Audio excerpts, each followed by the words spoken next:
मैं कुछ नहीं बोलूंगी, किंतु एक अबोध बालक इस भवन से नदारद कैसे हो गया? मेरा नाती कहाँ गया? मेरा नाती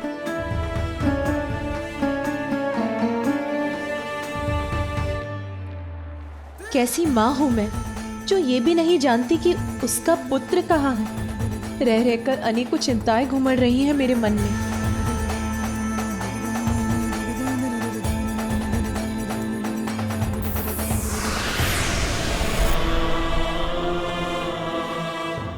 पार्वती,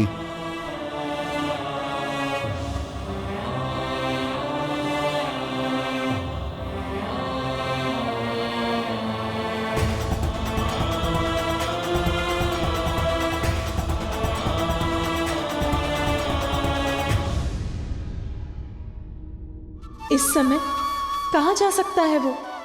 कहीं किसी संकट में तो नहीं? अब मैं क्या करूंगी? मेरी माँ के नेत्र बिना कुछ बोले ही मुझसे बहुत कुछ कह रहे हैं। उमा, अशांत मन चिंता को जन्म देता है और चिंता मन को और अशांत करती है, जिससे निराशा ही उत्पन्न होती है। निराश मन असफलता का कारण बनता है। इसीलिए मन को शांत करो गौरी, तो समस्या का समाधान अवश्य प्राप्त होगा। तुम्हारी मंगल कामना से उत्पन्न तुम्हारा पुत्र तो स्वयं मंगल मूर्ति है, वो यहीं कहीं होगा। नंदी, तुम सभी जाओ और ढूंढो उसे। बालक है वो, कहीं दूर नहीं गया होगा। जी प्रभु।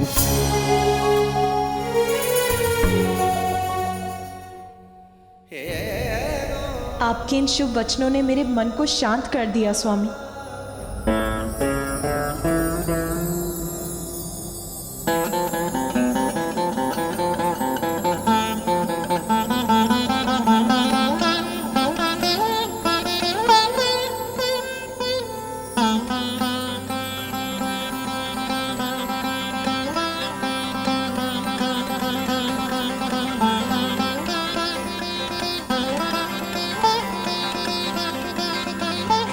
पुत्र, तुम इसी पर लौट आओ। तुम्हारी माता को तुम्हारी चिंता हो रही है।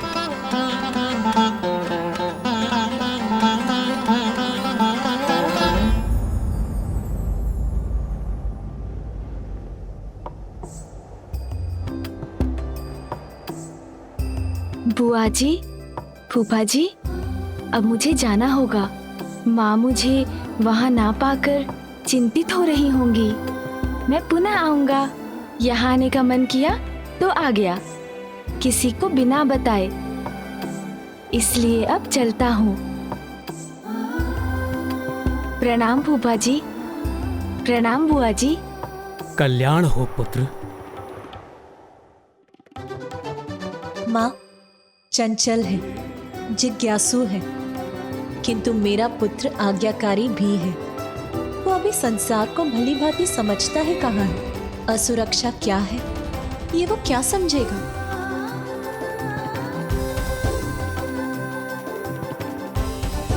माँ, मेरा मन व्याकुल अवश्य है, किंतु मुझे प्रतीत हो रहा है कि वो जहां भी है सुरक्षित है और वो शीघ्र लौट भी आएगा। माँ, माँ, आप मुझे ढूंढ रही है ना?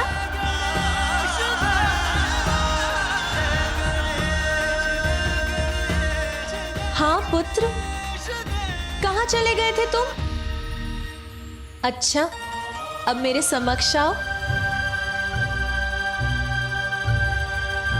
मैं कुछ नहीं बोलूंगी, किंतु कहाँ चला गया था वो? चलो, जहां भी था वहां से लौट तो आया है। हम उसे देखने, उससे मिलने के लिए ललायित हैं। अब क्यों छिपा है वो?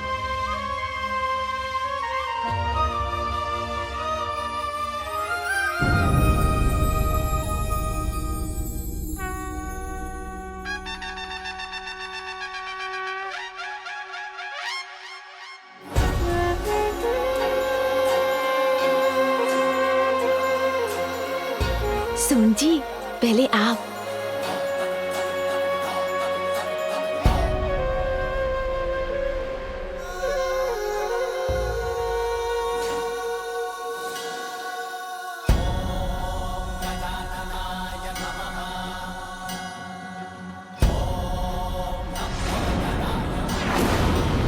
ये है पार्वती पुत्र, मेरा नाती।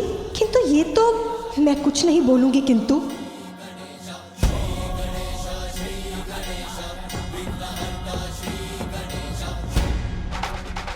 लीजिए, मैं आ गया माँ।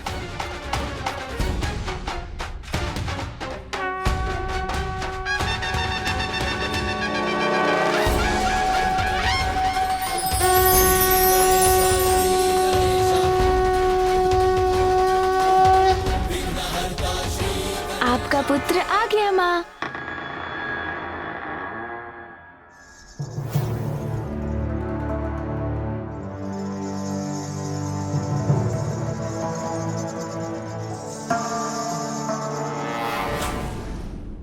माँ,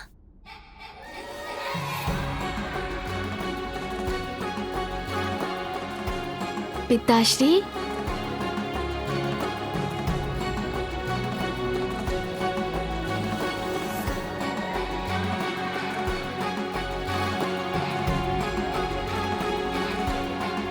अच्छा हुआ दो स्वयं लोता है, नहीं तो हम ढूंढते ही ले जाते।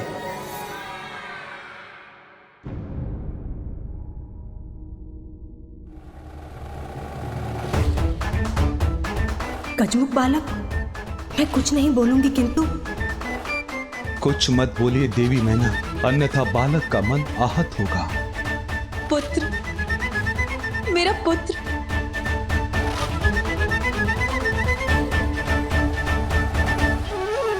पुत्र, कहाँ चले गए थे तुम? तुम्हें ढूंढते ढूंढते विचलित हो रही थी मैं। माँ, मैं तो बुआ जी और फूफा जी से मिलने ब्रह्मलोक चला गया था। वो ना बुआ जी की वीणा के संगीत की ध्वनि आ रही थी और फूफा जी वेद पाठ कर रहे थे, तो मुझसे रुका ही नहीं गया। मैंने कितनी बार कहा है, बिना किसी को बताए तुम्हें कहीं नहीं जाना है। माँ तो रुष्ट हो गई। माँ,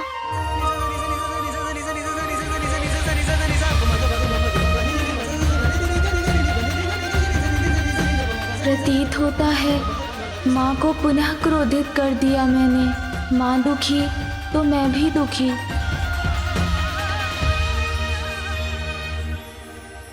पुत्र, मैं तुम्हारा नाना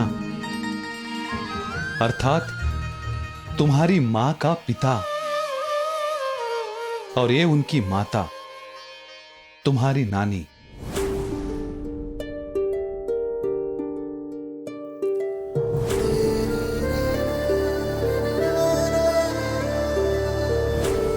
प्रणाम नानी जी।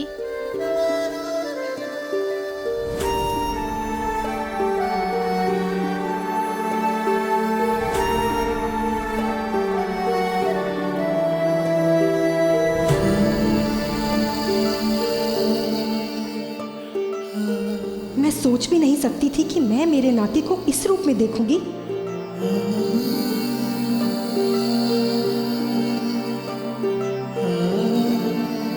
आपको भी प्रणाम नाना जी। माँ के मुख फेर कर चले जाने का दुख मैं कैसे सहूं? उन्हें तो मुझे मनाना ही होगा। मैं कुछ नहीं बोलूंगी। किंतु मैंने तो अपनी पुत्री के पुत्र रूप में एक साधारण बालक की कल्पना की थी, एक विचित्र गजमुख बालक की नहीं। देवी मैना असहज हो रही है, जिससे बालक के कोमल हृदय को ठेस पहुंच सकती है। मुझे ही कुछ करना होगा।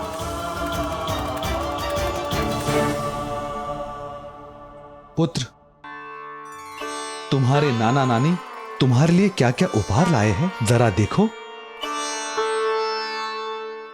देखो पुत्र, कितने भांति भांति के सुंदर वस्त्र है। ये सभी वस्तुएं स्वयं तुम्हारे नानी ने तुम्हारे लिए चुने हैं।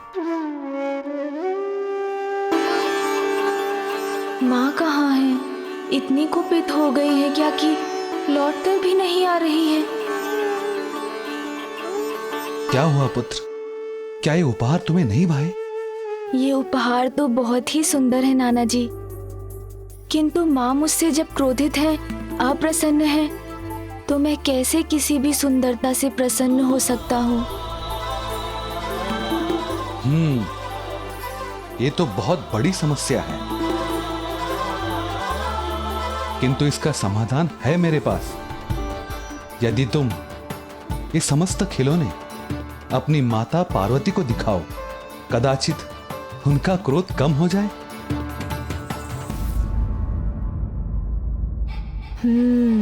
ये उचित होगा।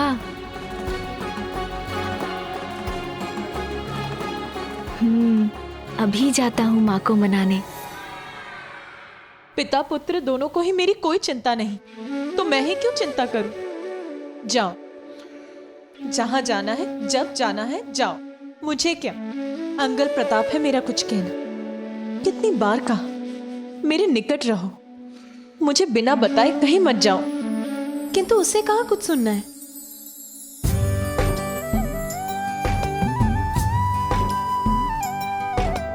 रूठ न मुझसे, हंस के दिखा दे, भूल मेरी सब मन से भुला दे। रूठ न मुझसे, हंस के दिखा दे, भूल मेरी सब मन से भुला दे। मान भी जा अब मुझे क्षमा दे, तेरा ही अंश हूँ माँ, तेरी ही छाया हूँ। जननी है तू मेरी, मैं तेरा छाया हूँ। तेरी भुजाओं में ही मेरा संसार है। जननी है तू मेरी, मैं तेरा छाया हूँ, मैं तेरा छाया हूँ।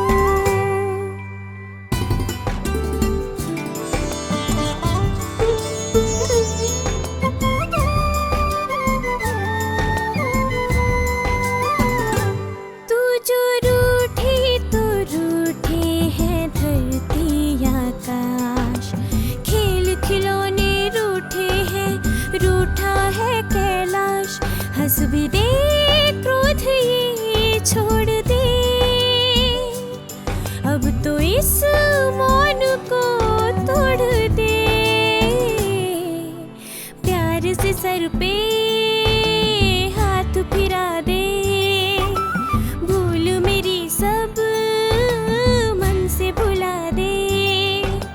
मान भी जा अब मुझे क्षमा दे, तेरा ही अंश हूँ माँ, तेरी ही छाया हूँ। जननी है तू मेरी, मैं तेरा छाया हूँ, मैं तेरा छाया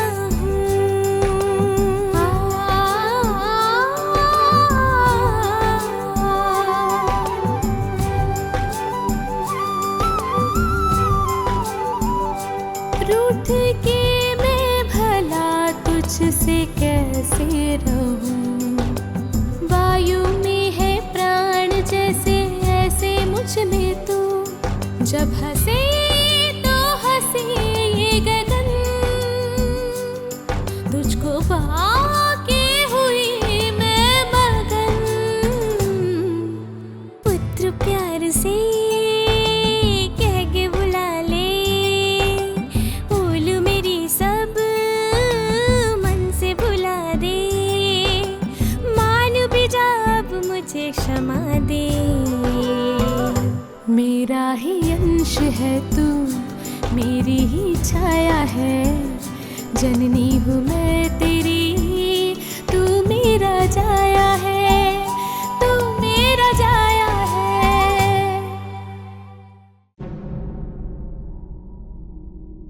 रानी मैना, संतान के लिए माता पिता का स्नेह संतान के रूप से निर्धारित नहीं होता, क्योंकि संतान तो माता पिता के जीवन को पूर्ण करती है।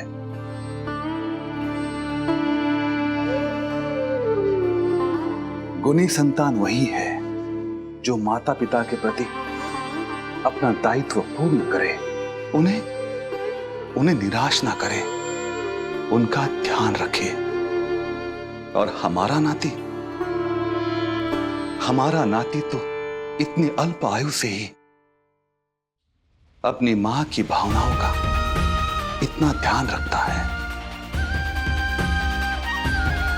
और माँ, ये भी देखिए ना, हम दोनों तो इस खिलौने के साथ क्रीड़ा भी कर सकते हैं।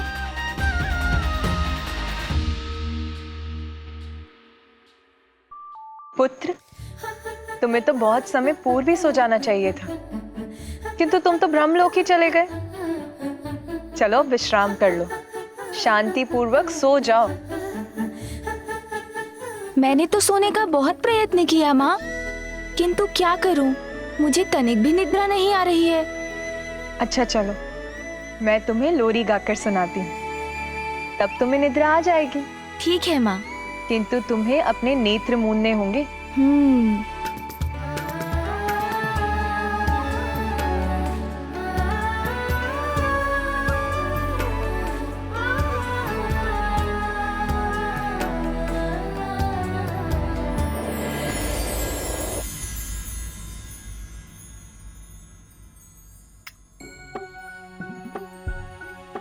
माँ, मैंने कुछ नहीं किया, मैं तो सोने का प्रयत्न कर रहा था। ये तो सून जी हैं, उन्होंने किया।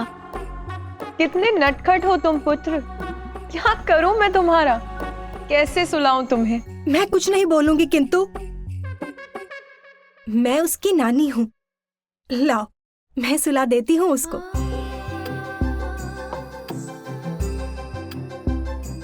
क्यों पुत्र, तुम अपनी नानी के साथ कुछ समय बिताना चाहोगे ना?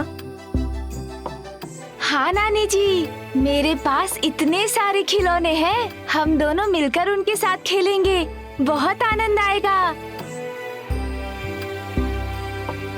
सोने का, विश्राम करने का तो इसका दूर दूर तक कोई विचार नहीं है। अब आप ही संभाल लीजिए इसे।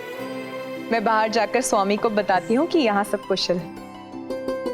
मैं भी तुम्हारे साथ चलता हूँ पुत्री।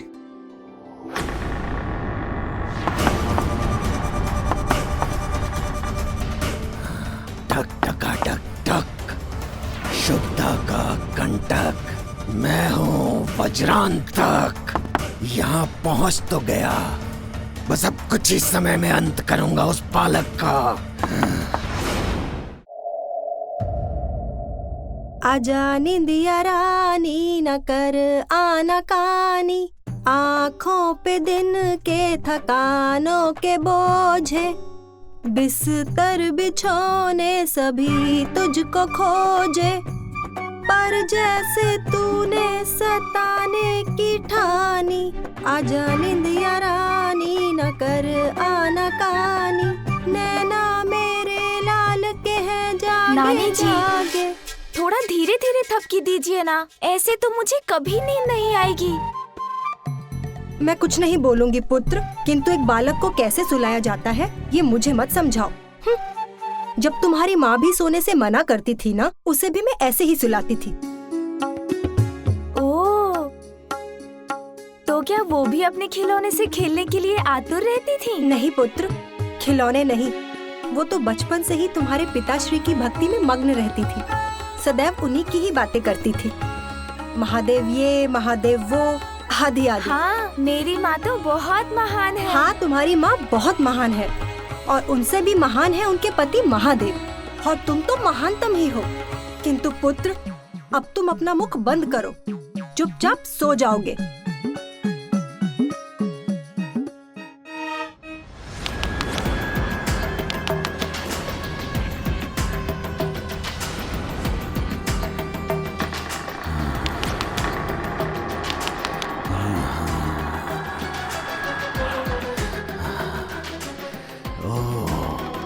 खिलौने तो मैं अब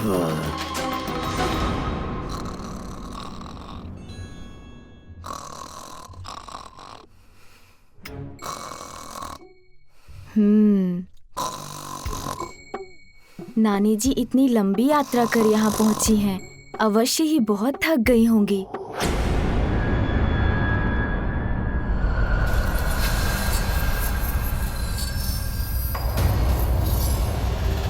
नानी जी भी सो गईं। अब वो वास्तव में कुछ समय के लिए कुछ नहीं बोलेंगी। बड़ी विचित्र बात है। नानी माँ कहती हैं वो कुछ नहीं बोलेंगी, फिर भी वो बोलती ही चली जाती हैं। उससे किसी को कोई हानि नहीं होती, तो उसमें अनुचित भी क्या है। किंतु मैं क्या करूं? मुझे तो नींद ही नहीं आ रही है।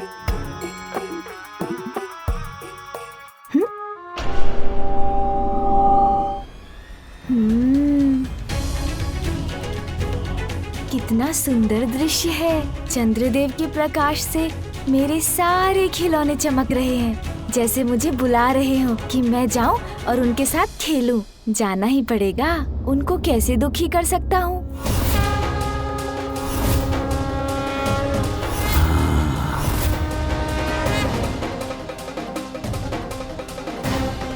समीप आओ बालक, और समीप, आज तुम्हारी मृत्यु निश्चित है। निकट आओ मेरे, और निकट। वज्रांतक के हाथों बच नहीं पाओगे तुम।